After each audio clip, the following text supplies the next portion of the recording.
Assalamualaikum warahmatullahi wabarakatuh. Selamat pagi anak-anak. Kembali lagi dengan Ustazah Ani. Hari ini Ustazah akan mengajarkan kalian tentang IPA masih dengan bab 5 yaitu energi. Nah, energi yang satu ini kita akan bahas tentang perubahan energi, penghematan energi, dan pemanfaatan energi. Tujuan pembelajaran hari ini adalah mengetahui perubahan energi, pemanfaatan energi, dan cara menghemat energi, dan energi nuklir dan pemanfaatannya. Untuk energi nuklir dan pemanfaatannya, kita akan bahas besoknya lagi hari Sabtu. Nah, untuk itu sebelum kita mulai, siapkan dulu buku dan alat tulisnya, kemudian kita baca Bismillahirrahmanirrahim. Baik, yang pertama kita bahas yaitu perubahan energi. Perubahan energi ini bisa dimanfaatkan dalam kehidupan sehari-hari. Contohnya apa dalam perubahan energi? Contohnya yaitu ada energi listrik menjadi energi cahaya. Contohnya lampu. Listrik menjadi cahaya, yaitu lampu. Yang kedua, energi listrik menjadi kimia. Contohnya pengisian aki dan baterai isi ulang. Yang ketiga, energi cahaya menjadi energi kimia. Contohnya proses fotosintesis. Yang keempat, energi listrik menjadi energi bunyi. Contohnya bel listrik, radio, tape recorder, dan TV. Yang kelima, energi listrik menjadi energi gerak.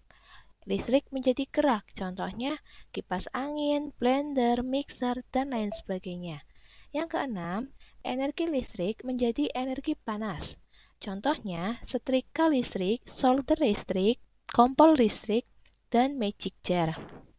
Yang ketujuh, energi listrik menjadi energi magnet. Listrik menjadi magnet. Contohnya alat pengangkat besi yang menghasilkan magnet. Oke, itu adalah perubahan energi. Selanjutnya, di sini kita ada pemanfaatan energi. Dalam energi juga bisa dimanfaatkan dalam kehidupan sehari-hari. Contohnya apa?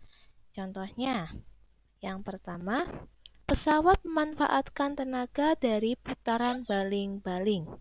Yang kedua, sel surya memanfaatkan energi cahaya matahari. Yang ketiga, perahu layar dan kincir angin memanfaatkan energi angin. Yang keempat, trompet memanfaatkan energi dari tiupan. Ditiup supaya apa? Supaya menghasilkan bunyi. Yang kelima, kincir air memanfaatkan energi air. Yang keenam, dinamo sepeda memanfaatkan energi gerak. Yang ketujuh, PLTN atau pembangkit tenaga nuklir, pembangkit listrik tenaga nuklir memanfaatkan energi nuklir. Yang kedelapan, PLTU atau pembangkit listrik tenaga uap memanfaatkan energi uap. Ini adalah pemanfaatan energi dalam kehidupan sehari-hari. Oke, selanjutnya ada cara menghemat energi.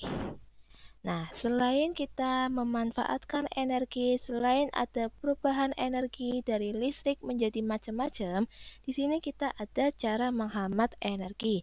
Cara menghemat energi dalam kehidupan sehari-hari apa aja? Ya, caranya pakailah lampu hemat energi. Pakai lampu yang logonya atau yang labelnya hemat energi. Yang kedua, matikan alat listrik yang tidak terpakai, jangan boros listrik. Yang ketiga, gunakan energi listrik lebih efisien. Menggunakan energi listriknya itu yang penting saja. Jangan menghambur-hamburkan listrik yang tidak penting. Contohnya, saat tidur kalian bisa matikan lampu, tapi saat belajar kalian bisa gunakan lampu itu untuk belajar. Yang keempat, ikuti saran penggunaan alat listrik secara hemat. Yang kelima, pilihlah elektronik yang memiliki fitur hemat listrik. Yang keenam, buka jendela dan gorden pada siang hari, jadi tidak membutuhkan lampu pada siang hari. Yang ketujuh, gunakan tangki penampung air. Jadi, kalau kalian ada yang menggunakan sanyo, lebih baik gunakan tangkinya saja. Jadi, kalau butuh air, kalian tinggal nyalakan kerannya saja yang sudah disambungkan dengan tangki air. Tidak perlu menggunakan listrik atau menyalakan listrik yang ada salurannya dengan sanyo. Yang ketujuh, yang kedelapan, gunakan elektronik dengan kapasitas secukupnya. Yang kesembilan, kurangi penggunaan listrik. Nah, itu adalah cara menghemat energi. Baik, untuk energi nuklir dan pemanfaatannya, kalian bisa dibuka di modul halaman 48. Ya. Nah, energi nuklir adalah sumber energi alternatif yang layak untuk dipertimbangkan dalam perencanaan energi jangka panjang bagi Indonesia guna mendukung pembangunan yang berkelanjutan. Jadi, kalau ada pertanyaan apa itu energi nuklir atau jelaskan pengertian dari energi nuklir, nah, energi nuklir adalah sumber energi alternatif yang layak untuk dipertimbangkan dalam perencanaan energi jangka panjang bagi Indonesia guna mendukung pembangunan yang berkelanjutan. Nah, di sini energi nuklir juga ada dampak positif dan negatifnya. Dampak positif yang pertama adalah nuklir tidak mencemarkan udara, tidak ada polusi udara. Yang kedua, menghasilkan bahan-bahan sisa padat lebih sedikit. Yang ketiga, cadangan bahan bakar nuklir lebih banyak. Yang keempat, lebih ekosistem. Yang kelima, pemilihan letak tidak luas.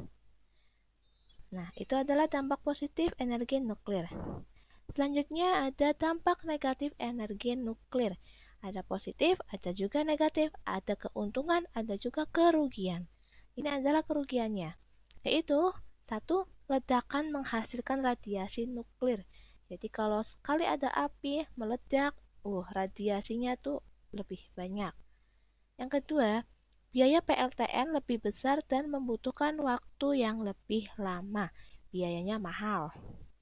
Yang ketiga, nuklir menghasilkan sisa bahan radioaktif yang berumur sangat panjang sehingga harus disimpan di tempat yang aman dalam jangka yang waktu lama. Jadi, karena nuklir itu ada bahan aktif yang mudah terbakar dan harus dikembangkan itu waktunya lama, jadi butuh tempat untuk menyimpannya itu rapat-rapat. Jangan sampai kena api ataupun kena apapun gitu. Karena sekalinya kena api, dia akan mudah meledak yang nantinya ledakannya menghasilkan radiasi nuklir. Tuh. Yang keempat, terdapat gunung berapi di Indonesia. Nah, karena nuklir itu bahaya bagi Indonesia, bagi kita semua manusia, karena Indonesia terletak banyak sekali gunung berapi, jadi sangat bahaya kalau ada tempat yang menghasilkan energi nuklir. Takutnya barangkali gunung berapi itu meledak, nanti jatuhnya ke nuklir itu juga bisa meledak. Makanya di Indonesia itu jarang ada tempat yang membudidayakan energi nuklir, kebanyakan di luar Indonesia. Itu adalah energi nuklir dampak negatifnya. Selanjutnya, sampai di sini penjelasan Ustada dari mulai pemanfaatan energi, perubahan energi, cara menghemat energi, pengertian energi nuklir, dan dampak positif negatif energi nuklir. Tidak ada tugas, melainkan kalian hanya menyimak video Ustada. Dan sampai di sini Ustada sampaikan. Mohon maaf apabila ada kata-kata yang kurang paham, bisa hubungi Ustazah langsung via WA. Ustazah akhiri sampai di sini. Wassalamualaikum warahmatullahi wabarakatuh.